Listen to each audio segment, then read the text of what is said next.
கன்னியாகுமரியில் கடலோர மீனவ கிராமங்களை உள்ளடக்கிய பகுதியில் அனுமக்கனிமங்களை வெட்டியெடுப்பதற்கான சுரங்கம் அமைக்க திட்டமிடப்பட்டிருக்கும் நிலையில் வரும் 1ஆம் தேதி பொதுமக்களின் கருத்து கேட்பு கூட்டம் நடைபெறும் நிலையில் அதற்கான முன்னேற்பாடுகள் செய்யப்பட்டிருக்கிறது. இந்த திட்டத்திற்கு பொதுமக்களும் மீனவர்களும் எதிர்ப்பு தெரிவித்து வருகின்றனர்.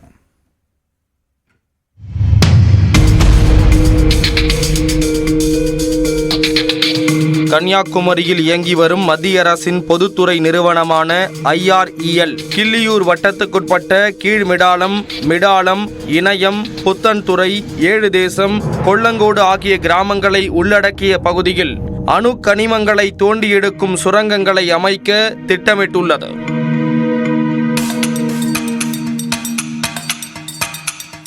மோனசைட் கனிமம் மிகுந்துள்ள 1144 ஹெக்டேர் பரப்பளவிலான பகுதிகளில் சுரங்கம் அமைக்க IREL நிறுவனம் தமிழ்நாடு அரசு மற்றும் மத்திய சுரங்க அமைச்சகத்தின் அனுமதியை பெற்றுள்ளது. இதற்கான சுற்றுச்சூழல் அனுமதி மற்றும் கடற்கரை ஒழுங்காற்று மண்டல அனுமதி கோரி ஏற்கனவே விண்ணப்பிக்கப்பட்டிருக்கும் நிலையில் வரும் 1ஆம் தேதி தக்கலையில் உள்ள வருவாய் கோட்டாட்சியர் அலுவலகத்தில் மக்கள் கருத்து கேட்பு கூட்டம் நடைபெறும் என்று அறிவிக்கப்பட்டுள்ளது. இந்த திட்டத்தின் மூலம் 5,98,00,000 டன் அளவுக்கு அணு கனிமங்கள் வெட்டி எடுக்கப்படலாம் என கணிக்கப்பட்டுள்ளது. புதிய சுரங்க குத்தகை மூலம் ஆண்டுக்கு 15 லட்சம் டன்கள் என்ற அளவில் சுமார் IREL நிறுவனம் தெரிவித்துள்ளது. இந்த திட்டம் அமையவிருக்கும் இடம் அதிக கதிரியக்க தன்மை உடைய நிலையில் அணுக்கண்டி எடுக்கின்றனர். இந்த பகுதியில் மணல் அகழ்வு செய்தால் ஏற்படுகின்ற கேன்சர் தொற்று நோயினால் மக்கள் மிகவும் அவதிப்படுவார்கள். ஏற்கனவே மணவளக்கும் IREL மணல் கம்பெனியினால் நிறைய பேர் இங்கு செத்து மடிந்து கொண்டிருக்கின்றார்கள். வருடத்திற்கு இந்த இணையம் பங்கில் மட்டுமே 40 பேர் இறக்கிறார்கள் என்றால் அதில் 25 பேருக்கு அதிகமானோர் கேன்சர் நோயினால் இறக்கிறவர்களாக இருக்கின்றார்கள். இந்த திட்டத்தை எந்த வகையிலும் செயல்படுத்த அனுமதிக்க மாட்டோம் என்று மீனவர்களும் பொதுமக்களும் திட்டவட்டமாக தெரிவிக்கின்றனர்.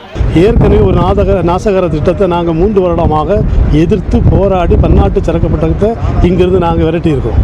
அதே மாதிரி தொடர் போராட்டம் எங்களுடைய இடங்களில் ஆங்காங்கே தொடர்ந்து நடக்கும். இப்பொழுது IRA மணல் ஆலையை கொண்டு எங்கள் கிராமங்களையும் எங்கள் கிராமத்தில் மக்களையும் அழிக்க நினைக்குது. ஆனால் இது மத்திய மாநில அரசுகளுக்கு தெரிஞ்சும் எங்களை அழிக்கிற திட்டம் போட்டுக்கனால நாங்கள் வன்மையாக கண்டிக்கிறோம். ஏற்கனவே ஆட்சியர் தலைமையில் நடைபெற்ற குறை தீர்ப்பு கூட்டத்தில் இந்த திட்டத்துக்கு எதிர்ப்பை பதிவு செய்துள்ளதாக பங்கு தந்தை பாபியான்ஸ் தெரிவித்துள்ளார். கடந்த 16ஆம் தேதி மக்கள் குறை தீர்ப்பு கூட்டத்தில் மாவட்ட ஆட்சியாளர் சந்தித்து எங்களுக்கு திட்டம் வேண்டாம், எங்கள் கடற்கரை கிராமங்கள் பாதுகாக்கப்பட வேண்டும், மக்கள் அழியக்கூடாது என்ற ஒரு கோரிக்கை மனுவை வைத்திருக்கின்றோம். அதற்கு 2 நாள் கழித்து கடந்த புதன்கிழமை மாசு கட்டுப்பாட்டு வாரியம் இயக்குநருக்கும் காவல்துறை கண்காணிப்பாளர் அவர்களுக்கும் மாவட்ட ஆட்சியர் அவருக்கும் கோட்டாட்சியர் அவர்களுக்கும் புவியியல் சுரங்கத்துறை ஆணையர் அவர்களுக்கும் தமிழ்நாடு முதல்வர் தனிப்பிரிவுக்கும் தபால் மூலமாக எங்களுடைய எதிர்ப்பு புகாரை எங்கள் பகுதியில் இந்த மணல் ஆலைக்கு வேண்டிய மணல் அகற்றல். கன்னியாகுமரி மாவட்டத்தில் ஏற்கனவே கடல் அரிப்பு இருந்து வரும் நிலையில் இந்த திட்டத்தால் கதிரியக்க பாதிப்பு ஏற்படும் என வேதனை தெரிவிக்கும் மக்கள் திட்டத்துக்கு எதிராக தீவிர போராட்டம் நடத்தினர். சஜய்குமார்.